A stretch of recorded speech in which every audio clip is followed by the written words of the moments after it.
आपने भूत प्रेत की कई प्रजातियों की कहानियां सुनी होंगी। भूत प्रेत की कई प्रजातियां होती हैं। कुछ में ज़्यादा शक्तियां होती हैं, कुछ में कम शक्तियां होती हैं। लेकिन कुछ भूत ऐसे होते हैं जो बहुत ज़्यादा चालाक होते हैं, जैसे कि छलावा। लेकिन आज मैं आपको एक ऐसे भूत की जानकारी देने वाला हूं जो छलावे की तरह ही चालाक होता है, लेकिन किसी को फंसाता बहुत ही अजीब तरीके से है। मैं बात कर रहा हूं चकवे की। चकवा भूत। महाराष्ट्र में इसकी कई कहानियां सुनाई जाती हैं। कई कहानियों को आप सच्चा मान सकते हैं, कई कहानियां पूर्ण रूप से बनावटी होती हैं। चकवा बहुत ज़्यादा चालाक होता है और किसी रास्ते पर चलने वाले इंसान को बहुत ज़्यादा भटका सकता है, लेकिन वो करना क्या चाहता है कोई समझ नहीं पाता। आप इंटरनेट पर चकवे की कई कहानियां सुन चुके होंगे और उन पर शायद यकीन भी कर रहे होंगे। कई लोग ये दावा करते हैं कि ये वाली कहानी सबसे पहले आई और ये चकवे की सबसे पुरानी कहानी है। लेकिन आज मैं आपके सामने एक ऐसी चकवे की कहानी लेकर आया हूं जिसे सच में सबसे पुरानी कहानी कहा जाता है। ये चकवे की कहानी महाराष्ट्र में ज्यादातर आपको बुजुर्ग सुनाते हुए मिलेंगे। आप किसी पुराने गांव में चले जाइए, आपको लगभग वैसी ही कहानी मिलेगी। देवस की। देवस एक ऐसा लड़का जो महाराष्ट्र के एक गांव में रहा करता था और वहां के बुजुर्ग देवस नाम से चकवे की कहानी सुनाते हैं, जिसे सबसे पुरानी चकवे की कहानी कहा जाता है। अब चकवे की सारी शक्तियों की जानकारी देने से पहले मैं आपको वो कहानी सुनाना चाहता हूँ, क्योंकि अगर मैंने चकवे की सारी शक्तियों की बातें आपसे पहले ही कर दी तो क्लाइमैक्स में आपको मज़ा नहीं आएगा। आप तो पहले ही जानते होंगे कि चकवे में क्या क्या शक्तियाँ होती हैं, लेकिन यकीन कीजिए आपने किसी भी वीडियो में ये कहानी पहले नहीं सुनी होगी, क्योंकि मैं पहली बार YouTube पर ये कहानी ला रहा हूँ जो वहाँ बुजुर्ग आपस में सुनाया करते हैं और पीढ़ी दर पीढ़ी इस कहानी को आगे बढ़ा रहे हैं। तो बातों को ज़्यादा लंबा नहीं करते हैं, सीधा वीडियो शुरू करते हैं। तो ये कहानी महाराष्ट्र के एक छोटे से गाँव की है और इसे 400 से 500 साल पुरानी कहानी कहा जाता है। देवस महाराष्ट्र के एक गांव का रहने वाला लड़का, लेकिन उसे अच्छा काम नहीं मिल रहा था, तो उसने एक बैलगाड़ी ली और वो वहां पर सामान रखकर अलग अलग गांव में जाने लगा, उस सामान को बेचने लगा। धीरे धीरे उसका ये काम बहुत अच्छा चलने लगा था और काफ़ी कमाई होने लगी थी। इसलिए वो किसी एक घर में नहीं रहता, यानी उसने अपना घर नहीं बनाया, बल्कि बैलगाड़ी को ही अपना घर बना लिया था। उसने 2 बैल रखे थे, बड़ी सी बैलगाड़ी थी, खाने पीने का सामान बैलगाड़ी में, बेचने वाला सारा सामान बैलगाड़ी में, इसी के साथ सोने के लिए सब कुछ उसने बैलगाड़ी में ही रखा हुआ था। इसलिए वो नए नए गांव में जाता रहता, सामान को बेचता रहता, क्योंकि वो दिन के वक्त ही सफ़र किया करता था और दिन के सुबह के वक्त वो निकलता, नए गाँव में शाम तक पहुँच जाता और रात को उस गाँव में रहता। उस समय वहां पर काफी लुटेरे रहा करते थे, इसलिए वो भी लुटेरे से डरा करता था। इसलिए वो दिन के वक्त सफर करता और लुटेरों से बचने के लिए वो गांव में ही रहता। अब वो काफी सामान अपनी उस बैलगाड़ी में रखा करता था, उसे बेचकर काफी कमाई किया करता था, लेकिन कभी कभी गांव वालों से उसका झगड़ा भी हो जाता था। अब ऐसा होता है ना, जब आप सामान बेचते हैं, किसी के साथ सौदा करते हैं, व्यापार करते हैं, कभी कभी व्यापार में आपको घाटा होता है, कभी कभी दूसरे को घाटा होता है। जब देवस को घाटा होता था या उसकी चीज़ बेची नहीं जाती थी तो वो सह लेता था, लेकिन जब कभी कोई चीज़ थोड़ी बहुत खराब किसी ग्राहक को मिल जाए तो वो बहुत ज़्यादा गुस्सा हो जाते हैं। ऐसी लड़ाई छोटी मोटी कई गांव में उसकी होती रहती थी, लेकिन गांव वाले समझा देते थे और देवस भी मान जाता था। इसके बाद वो चीज़ें अदला बदली कर लेते थे। इस बार उसके पास रंग की कुछ चीज़ें थी जिसे बेचने के लिए वो एक नए गांव में गया हुआ था। जब वो उस गांव में पहुंचा, वहां पर वो रंग वाली चीज़ें पहली बार बेच रहा था और उसे पता नहीं था ये चीज़ें कितने समय में खराब होती हैं। उसे काफ़ी सस्ते में मिली थी और जिसने उसे बेची थी, यानी कि देवस को बेची थी, उसने कहा था इसकी कीमत दुगने से तिगनी मिलेगी, यानी 1 रुपए में वो 3 रुपए कमा सकता है। इससे उसकी अच्छी खासी कमाई हो जाती और वो इन पैसों से काफ़ी कुछ कर पाता। उसके पास काफ़ी पैसे हो गए थे, उसने जोड़ रखे थे और इस बार ये रंग का सामान सस्ते में मिल रहा था, ज़्यादा ले लिया। इस सामान को लेकर अब बैलगाड़ी में भरकर वो नए गांव में पहुंचा था और वहां उस सामान को बेचने लगा था। वहां गांव में पहुंचकर उसे एक चीज़ का पता लगा, ये सामान बेचने वाले पहले भी यहाँ पर आते रहते थे और वो इस सामान को काफ़ी महंगा बेचते थे, यानी 1 रुपए का 5 रुपए में बेचते थे। अब वो 3 रुपए में बेच रहा था तो गाँव वाले उसके पास आने लगे। उसे भी खुशी हुई, गांव वाले कितना ज़्यादा सामान खरीद रहे हैं, इसलिए उसका सारा सामान तो इस गांव में लग जाएगा। फिर से उसे वापस जाना होगा, वो सामान उठाना पड़ेगा और नए गांव में वो बेचेगा। नए नए ज़्यादा सपने लेने शुरू कर दिए थे उसने, काफ़ी ज़्यादा कमाई होने वाली है। अब सुबह से शाम तक उसने सामान बेचा और शाम को एक पंगा खड़ा हो गया। अब वो रंग का सामान था। जब गांव वालों ने उस रंग के सामान को इस्तेमाल किया, यानी कि कपड़ों में रंग चढ़ाने की कोशिश की, अब दीवारों पर वो रंग लगाने की कोशिश की, तो वो जो रंग था पानी में घुल नहीं रहा था। वो एक पत्थर था जो पानी में घुल नहीं रहा था, बहुत ज़्यादा सख्त हो चुका था। उन्होंने पीसा, फिर भी पानी में घुल नहीं रहा था, वो मिट्टी की तरह हो गया था। शायद वो एक ऐसा पत्थर था जो ज़्यादा पुराना हो गया था, जिस तरह हम कहते हैं ना उसकी एक्सपायरी डेट होगी, कि वो खराब हो गया, वो पत्थर बन गया, घुल नहीं रहा था पानी में। अब गांव वाले वो सारा पत्थर लेकर वापस देवस के पास, देवस के होश उड़ गए। उसने लगभग सारा पैसा उस पत्थर में लगा दिया था। अब गांव वालों को 3 रुपए में बेच भी दिया था, लेकिन अब गांव वाले कह रहे थे कि ये पत्थर वो लेना नहीं चाहते क्योंकि ये तो खराब है। अब जहां से देवस ने उठाया था उसने भी कहा था, इसे ले तो जाओ लेकिन मैं वापस नहीं लूंगा, यहाँ मैं इन पैसों से और सामान ले लूंगा, मेरे पास पैसे नहीं होंगे, मैं वापस नहीं ले सकता। अब देवस क्या करता, वो गांव वाले देवस को सामान देते रहे, वो पैसे लौटाता रहा। इस तरह करते करते सारे पैसे जेब से निकल गए। अब वो नीले रंग का सारा सामान उसके पास, अब वो पत्थर पानी में घुल नहीं रहा। इसके बाद उसने सोचा मैं वापस नहीं लूंगा। कई लोगों से उसने वापस लेने से मना कर दिया, इसलिए गांव में बहुत ज़्यादा झगड़ा हो गया। गांव में इतना झगड़ा हो गया कि कई लोग उसे मारने को कर रहे थे। ये रात का वक्त होने को था और गांव में इतना ज़्यादा झगड़ा करने के बाद गांव वाले कह रहे थे सामान ले जाओ, हम पैसे वापस नहीं रखना चाहते, ये सामान को लो और अभी गांव से निकलो। अब देवस को लगा कुछ पैसे तो बच जाएंगे, झगड़ा तो हो गया लेकिन मैं बिल्कुल कंगाल होने से झगड़ा करके कुछ पैसे बचाना सही समझूंगा। तो उसने कहा ठीक है। अब वो रंग का सामान था जो घुल नहीं रहा था, खराब हो गया था, लेकिन कुछ पैसे बचे और वो गांव से निकला। रात के वक्त हमेशा वो सोचा करता था रात को डाकू लुटेरे कहीं उसे लूट ना ले, लेकिन पैसे बचाने के चक्कर में उसने ये गलती भी कर दी। अब उसके आगे जो गांव था काफ़ी दूरी पर था। रात को वो चला था, यहाँ अंधेरा होना शुरू हुआ था। हम अब के समय में कह सकते हैं कि शायद ये 8 से 9 बजे का समय होगा, क्योंकि अंधेरा हुए कुछ ही समय हुआ था। इसके बाद वो चलता गया बैलगाड़ी लेकर।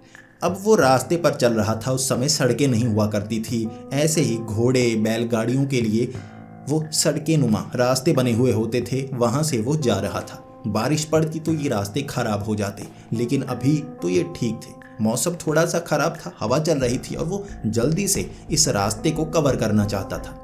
जैसे ही वो काफ़ी समय चलकर आगे तक पहुंचा, बैलगाड़ी एक जगह उसने खड़ी की, वहाँ उसे एक आदमी मिला। उसे पहले कोई आदमी मिल ही नहीं रहा था। उसे गांव का पता कैसे चलता किस दिशा में गांव है, क्योंकि जो पुराने ज़माने में रास्ते बने होते थे आज की सड़कों की तरह नहीं होते थे। वहाँ रास्ते बनते थे, जब बैलगाड़ियाँ घोड़े निकलते थे वहाँ घास साफ हो जाती, साफ दिखता कि एक रास्ता है, पेड़ों के बीच से कटाई की हुई है। लेकिन जब कोई नए रास्ते पर चल पड़ता, कुछ बैलगाड़ियाँ वहाँ चल पड़ती, वो भी नए रास्ते जैसा दिखने लगता। इसलिए चुनाव करना बहुत मुश्किल भरा था। रात के वक्त एक लालटेन लिए आगे बैलगाड़ी पर बांधे हुए रास्ता साफ साफ दिख नहीं रहा था, वो भटक सकता था। अब इसके बाद उसे एक आदमी मिला था, तो देवस ने सोचा उस आदमी से बात करता हूँ, पता तो करता हूँ कि गांव किस दिशा में है, यहाँ तो कई रास्ते बने हुए हैं, मैं तो भटक सकता हूँ। उसने उस आदमी से बात करनी शुरू कर दी। वो आदमी देवस के पास आया, पूछने लगा तुम कहाँ जा रहे हो, और देवस ने पूछा तुम अंधेरे में कर क्या रहे हो, तुम लुटेरे तो नहीं। तो उस आदमी ने कहा लुटेरा होता तो लूट चुका होता, मार चुका होता, बात करने आया हूँ तो यहाँ पर रहने वाला हूँ, यहाँ गांव की तरफ आया हूँ, अब तुम्हें बता नहीं सकता क्या कारण है। देवस ने पूछा। देवस जिद करने लगा, बताओ तो सही ताकि मैं जानूं तुम कौन हो। तो उसने कहा मैं आगे वाले गांव में रहने वाला हूँ, लेकिन गांव वालों से झगड़ा हो गया, एक कारण था, उन्होंने मुझे गांव से निकाल दिया। अब मैं गांव के आसपास तो रहता हूँ, गांव के अंदर नहीं जाता, बाहर से खाने पीने की जो चीज़ें मिलती हैं मैं खाता हूँ, गुजर बसर कर लेता हूँ। तुम्हें क्या चाहिए, तुम कहाँ जा रहे हो? तब देवस ने कहा था मैं गांव में जाना चाहता हूँ, मैं व्यापारी हूँ, सामान बेचता हूँ, मैं यहाँ बैलगाड़ी में सामान लेकर आया हूँ, गांव में बेचने की कोशिश करूँगा। पहले गांव में झगड़ा हो गया इसलिए रात को चलना पड़ा, मैं दिन के वक्त चलता हूँ। तो उस आदमी ने कहा वो गांव आगे है, तुम्हें रास्ता समझ में नहीं आएगा, मैं तुम्हें बताता हूँ, तुम्हें साथ लेकर चलता हूँ। आगे जो रास्ता था काफ़ी चौड़ा था। आप कह सकते हैं बहुत सारे जानवर वहाँ चलते होंगे, इसलिए सही रास्ते का चुनाव नहीं कर पा रहा था देवस। लेकिन अब आदमी मदद कर रहा था तो देवस को लगा इसकी मदद ले लेता हूँ, गाँव तक पहुँच जाऊँगा। अब इसके बाद देवस उसके साथ चलने लगा, उसे बैलगाड़ी पर बैठा लिया। अब वो आदमी भी देवस से बातें करता रहा और अपनी आप बीती बताता रहा।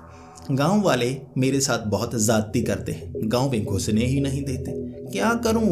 अब एक इंसान गांव में नहीं रहेगा तो गुजर बसर कैसे करेगा? अकेले कहीं जंगल में भटकूंगा तो मर ही तो जाऊंगा। किसी के साथ व्यापार करूंगा, कुछ चीजें लूंगा, कुछ दूंगा, इस तरह से चलता है, अकेले थोड़ी ना चलता है। देवस कहने लगा, हाँ मैं भी गांव गांव भटकता हूँ, काम करता हूँ, इसीलिए तो करता हूँ, गुजर बसर चल पाई। मेरे गांव में अच्छा काम मिल नहीं रहा था, उसके बाद मैंने ये काम ढूंढा और व्यापार करने लगा। बातों बातों में गांव के बहुत करीब आ गए। दूर से ही रोशनी दिख रही थी, जो लोगों ने घर के आगे आग जलाई हुई थी, कुछ झोंपड़े जैसे, घर जैसे दिख रहे थे। यहाँ पर देवस ने कहा, बहुत बहुत धन्यवाद, तुमने मुझे गांव का रास्ता दिखाया।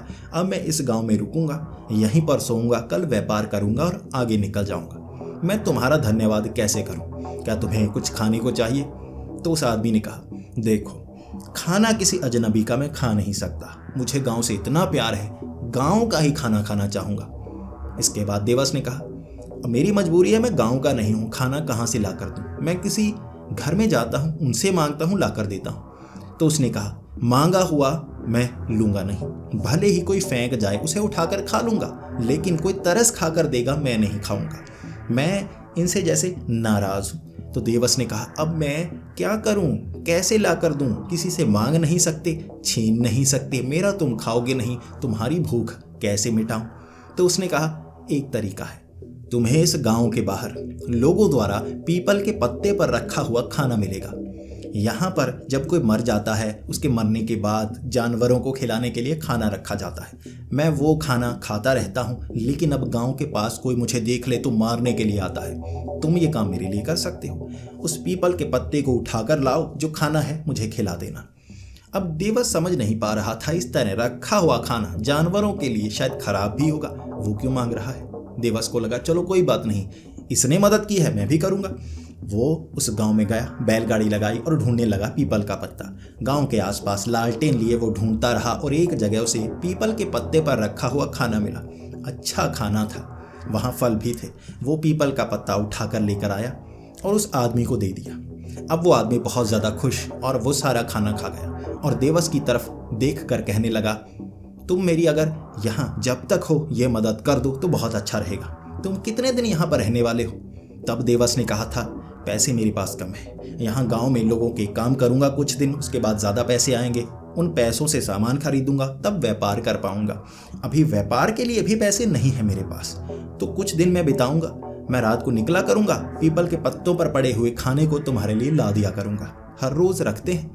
अब उसने कहा, हाँ रखते तो हैं, लेकिन अलग अलग जगह पर, तुम्हें अलग अलग जगह पर जाकर ढूंढना होगा। देवस मान गया। वो गांव में रुका, अगली सुबह लोगों से बात करने लगा, लेकिन उस आदमी ने कहा था, मेरी बात मत बताना, इन्हें पता लगा तो मारने के लिए आएंगे, मैंने इनका खाना खाया है, बस मेरी बात मत करना, अपनी बात करना, खुद ही तुमने ये गांव ढूंढ लिया। देवस माना। पूरा दिन देवस वहां पर काम करता रहा। अपने उस नीले पत्थर को वो बेच नहीं पाया, क्योंकि वो खराब था। वो बेईमान नहीं था कि खराब चीज किसी को बेच देता। अब वो दिन के वक्त काम करता और शाम के वक्त पीपल का वो पत्ता ढूंढता जिसमें खाना होता। वो खाने को उस आदमी के पास ले जाता। अब 4-5 दिन वो अलग अलग जगह से पीपल के पत्ते में रखे हुए खाने को ढूंढता रहा, उसके लिए लाता रहा। कभी तो एक दिशा में एक पत्ता मिला, कभी दूसरी दिशा में, कभी तीसरी दिशा में, अलग अलग दिशाओं में जाकर, जैसे वो गांव के अलग अलग हिस्सों में रखा हुआ था। एक बार तो उसे गांव के दूसरी तरफ जाना पड़ा था, वहां से खाना लेकर गांव के इस तरफ आया था वो। इस तरह गांव वालों को थोड़ा शक तो हुआ, लेकिन गांव में हर कोई इस तरह घूम सकते हैं, कोई रोक टोक नहीं थी, तो देवस आसानी से पत्ते में सामान लेकर उसे खिलाता रहा। छठा दिन था। छठे दिन उस आदमी ने कह दिया था, कल मुझे ये खाना ला कर देना। मैं तुम्हें पहले ही बता दूं, वो बड़ा सा पीपल का पेड़ है, उसके नीचे रखा होगा।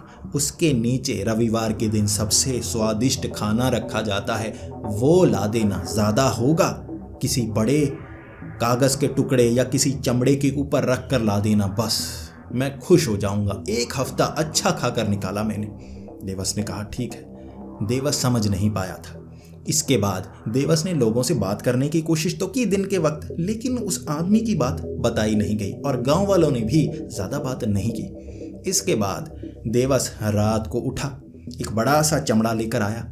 वो पीपल के पेड़ के पास गया। वहाँ बहुत सारे दिए रखे हुए थे, बहुत सारा टोने का जैसे सामान रखा हुआ था। वहाँ भगवान की तस्वीरें लगाई गई थी। वहाँ खाने पीने का जो सामान था चमड़े पर रखा उसने, और लेकर वो सीधा पहुँच गया गांव के बाहर उस आदमी के पास। वो आदमी एक तरफ पेड़ों के पास रहा करता था जहाँ से रास्ता बना हुआ था। जैसे ही देवस वहाँ उस सामान को लेकर आया, खाने की चीज़ें लेकर आया, वो आदमी जैसे खाने की चीज़ों पर टूट पड़ा। वो इस तरह से उस सामान पर टूटा था जैसे आज के बाद उसे खाने को कुछ मिलेगा ही नहीं। 5-10 मिनट में, बहुत जल्दी, कुछ क्षणों में वो सारा खाना समेट गया, मुंह खोल खोल कर खाने लगा और देवस देखता रह गया। जैसे ही उसने सारा खाना खत्म किया वो हंसने लगा। वो ऊंची आवाज में हंसने लगा था और उसकी हंसी की आवाज चारों तरफ गूंजती जा रही थी। देवस समझ नहीं पाया हो क्या रहा है। वो हंसता गया, हंसता गया। देवस उसे देखकर डरता गया।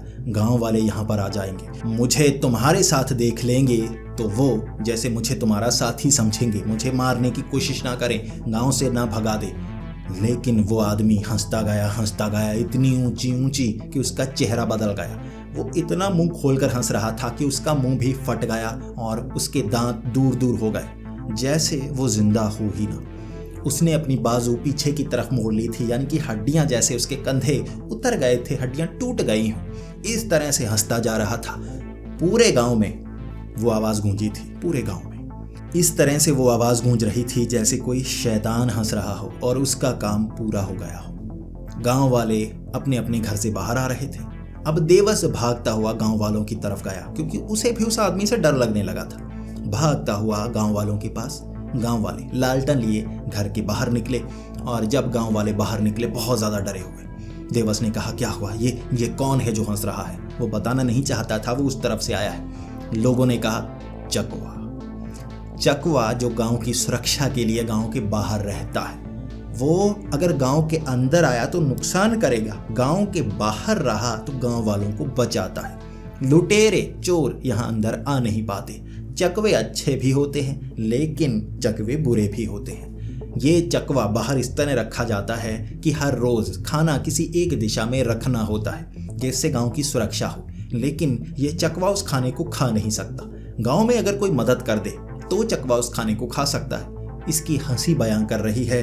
7 दिन खाना ये खा चुका है, अब ये चकवा गांव के अंदर आ सकता है। ये सुनकर देवस की टांगें कांपने लगी थी, जबान हिलने लगी थी, मुंह खुल नहीं पा रहा था। वो खुद दोषी महसूस कर पा रहा था। वहां गांव का मुखिया खड़ा था और सब पर शक कर रहा था। कौन है गद्दार गांव का, जिसे सब पता है लेकिन उसने फिर भी गलती की। तभी देवस को गलती का एहसास हुआ। उसने हाथ खड़ा किया और कहा मैं कोई गद्दार नहीं हूं। मुझे नहीं पता था चकवे होते हैं। मैं सोचता था भूत प्रेत नहीं होते, ये झूठी कहानियां हैं। चकवे की बात आपसे पता चली है। तब गांव के मुखिया ने कहा तुमने क्या कर दिया, तुम गांव में रहने लगे तो गांव के वासी ही एक तरह से बन गए। इसके बाद तुम्हारे हाथों से उसने वो रखे हुए खाने को 7 दिन खाया, वो आजाद। अब वो गांव के अंदर आ सकता है। चकवे की शक्तियां गांव में काफी खतरनाक हो जाती हैं, वो हमको नुकसान पहुंचा सकता है। इसके बाद गांव में पूरी रात लोग लालटेन लिए घूमते रहे। कई लोगों पर हमला हुआ था, कई लोग बेहोश पाए गए। वहां उस रात जैसे तबाही हुई थी। कई के घर में आग लगी थी, कई घर जलकर राख हो गए थे। कई घरों के सामान को जैसे कोई चोरी करके ले गया, घरों को तोड़ दिया। ऐसा लग रहा था चकवे का फायदा उठाकर चोर भी घुस आए हों, वहां उन्होंने चोरी की हो, या गांव के वो गद्दार जो मौके का इंतजार कर रहे थे उन्होंने भी गांव में वो आतंक फैलाने की कोशिश की। वो रात भयानक थी। हर कोई घर की रखवाली कर नहीं सकता था। गांव वाले इकट्ठा रहे। जो इकट्ठा थे उनके घर दूर थे, जो गांव के लगभग बाहर घर थे वहां से तो हर कोई अंदर आ गया था। वो चकवे की रात थी, वो आजादी की रात थी। अगली सुबह चकवा शायद वहां आसपास ही होता, लेकिन गांव वालों ने ये सोचा कि अब उसे दोबारा यहाँ की सरहद से बाहर ले जाने का समय है। इसके बाद गांव वालों ने दोबारा मंत्रोच्चारण शुरू किया। वहां पेड़ों को बांधा गया। उस पीपल के पेड़ जहां आखिरी बार उसने खाना खाया था, वहीं भगवान की मूर्ति बनाई गई। वहां पर मंदिर सा बनाया गया था, खुला मंदिर, भगवानों की मूर्तियां रखी गई थी। वहीं पर भगवान को चढ़ाया गया सामान रखा जाता था और वहीं से चकवे को बंदी बनाया जाता है, यानी कि इस गांव का रखवाला, इस गांव से बाहर भटकाने वाला, रास्ता बताने वाला। इस तरह चकवे को दोबारा उस दिन बंदी बनाया गया और गांव से बाहर भेजा गया। उसके बाद फिर से हर दिन खाना रखा जाना शुरू हो गया। इसके बाद देवस जब उस गांव को छोड़कर जाने वाला था, उस रात वो बाहर निकला था देखने के लिए सच में ये सच्चाई है। वो चकवा हंसता हुआ एक पत्थर पर बैठा मिला था और कहने लगा था, दोस्त खाना तो खिला दो, एक बार फिर से खाना खिला दो, आज़ादी की एक रात मिली थी, एक और दिला दो। देवस समझ गया था चकवे की चाल, चकवा कितना चालाक होता है। देवस गांव में आया और गांव वालों से पूरी जानकारी ली थी चकवे की, ताकि वो दोबारा चकवे की चाल में फंस ना जाए। गांव वालों ने बताया था, उस समय की बात है। गांव वालों ने कहा जो चकवा होता है बहुत चालाक होता है, वो भी अपना रूप थोड़ा बहुत बदल सकता है, जो आकार में रहता है वैसा ही होता है, छलावे की तरह नहीं कि पूरा जानवर बन जाए, पूरा कोई और इंसान बन जाए, लेकिन वो किसी रास्ते पर भटके हुए लोग को फंसाने की कोशिश करता है, अलग दिशा में भेज देता है, जंगल में भेज देता है जहाँ उसके साथ कोई अप्रिय घटना हो जाए। लेकिन चकवे अच्छे भी होते हैं, वो गांव की सुरक्षा करते हैं, लेकिन कुछ लोग जो भटके हुए हों उनकी मदद भी कर देते हैं, सही दिशा दिखाते हैं, लेकिन अपनी आज़ादी भी ढूंढने की कोशिश करते हैं। आज़ादी मिलने पर तबाही मचाते हैं वो उस गांव की।